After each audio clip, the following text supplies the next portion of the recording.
د نور احمد جادو چنای پر لپسې دوهمه بریا خپله کړه. ځوانو چټکو توپ اچوونکو ته ستر چانس، ملي لوبډلې ته د داخلېدو فرصت. او موزارباني ته ګزار له پی اس ایل لیګ څخه 2 کلن بندیز.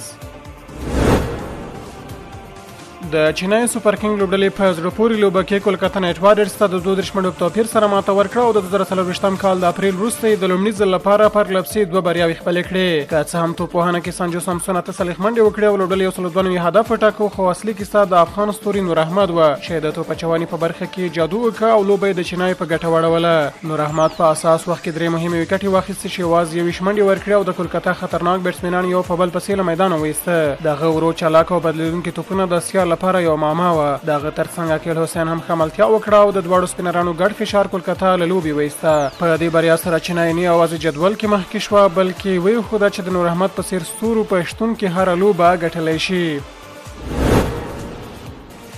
د افغانستان کرکټ بورډ د 19 کلنې ملي لوبډلې د پیاوړتیا لپاره د چټکو توپ اچوونکو د موندنې ځانګړی پروګرام اعلان کړی چې د ځوانانو لپاره یو مهم فرصت بلل کیږي. دغه پروګرام له مخې هغه ځوانان چې د توپ اچونې سرعت یې لږ تر لږه 135 کیلومتر په ساعت سره وي او د 2008 کال د اګست له 1 وروسته زیږېدلی وي کولی شي ګډون وکړي. غوښتونکي باید برېښنایي تذکره ولري او د روانې اپریل میاشتې په 21 نیټه د کابل د احمدشاه بابا مینې په ملالۍ واټ کې د بندیامیر کرکټ اکاډمۍ ته حاضر شي. چارواکو ویلي دغه پروګرام به د راتلونکو ستورو د پیژندلو او روزنې لپاره مهم ګام واوسیږي چې له لارې به یې ملي لوبډله له پیاوړو چټکو توپ اچوونکو برخمنه شي. د زیمبابوې چټک توپ اچوونکي بلیسنګ موزارباني ته د پاکستان سوپر لیګ له لوري د 2 کلونو بندیز ولګول شو چې له مخې به هغه تر 2029 کال پورې په دې سیالیو کې ګډون نشي کولی. دا پرېکړه وروسته له هغې شوې چې نوموړي د اسلام آباد یونایټډ سره خپله هوکړه لغوه کړه او د هند غوره لیګ سیالیو کې د کولکتا نایټ رایډرز لوبډلې سره یوځای شو.